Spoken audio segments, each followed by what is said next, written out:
It also means there's another part of this job description, and this is where I would take everything away and I would bring it back to you for just a minute. Because I would say this is the part where I think it's huge for you to think in terms of, and that's, at the end of the day, one of the reasons why you're in their life is because this can become personal in a way, and you've got to make it personal.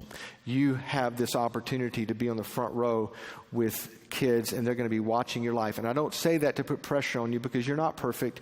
You've got your own mess, and you've got your own baggage, and God has called you into leading a group of kids, but God is going to use you because God wants to put your life and your struggles and your, story of restoration, redemption kind of up front so they can see it work out on your life. But that also means that you've got to decide in your life how to make sure you guard your own personal growth and your own spiritual growth and development as well. I don't want to give you a job description and say, as a small group leader, you just do all of this stuff without at least some point, turning the spotlight internally into your own life and go, where and how do I need to continue to grow?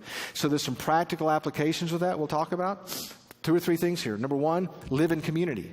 What that means is, you have to have community too. You have to be doing faith with other people that are your peers as well. Trust me on this. If you're leading 9 or 4, 5-year-olds in a small group and that's your few, they are not your community.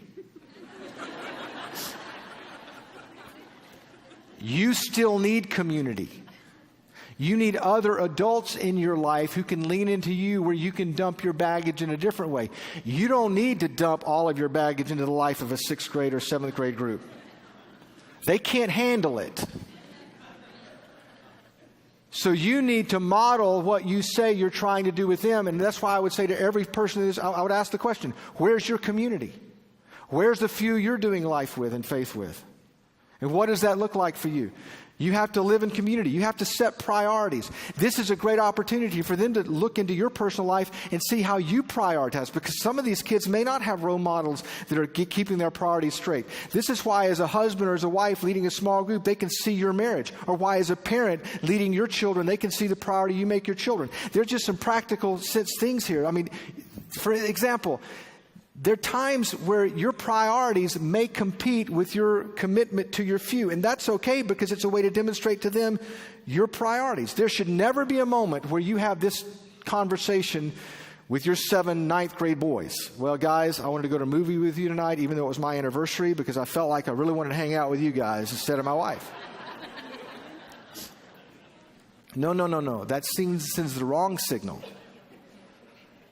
I mean, again, it's about making it personal in your own life. It's about being real, being who you are.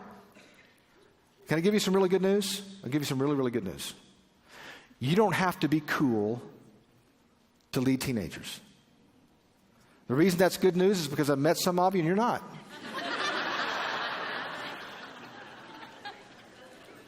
But the best small group leaders in the lives of teenagers are not the coolest people I've ever met. They're people who are real. I wish I could introduce you to a guy named Bob. He's 80 years old. Bob has led, I think, middle school boys for like 30, 40 years.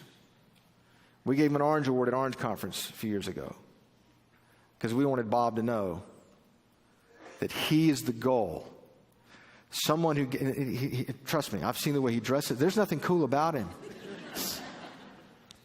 But the boys he's led know that he cares about them and he loves them and they have a place to belong and someone who believes in them.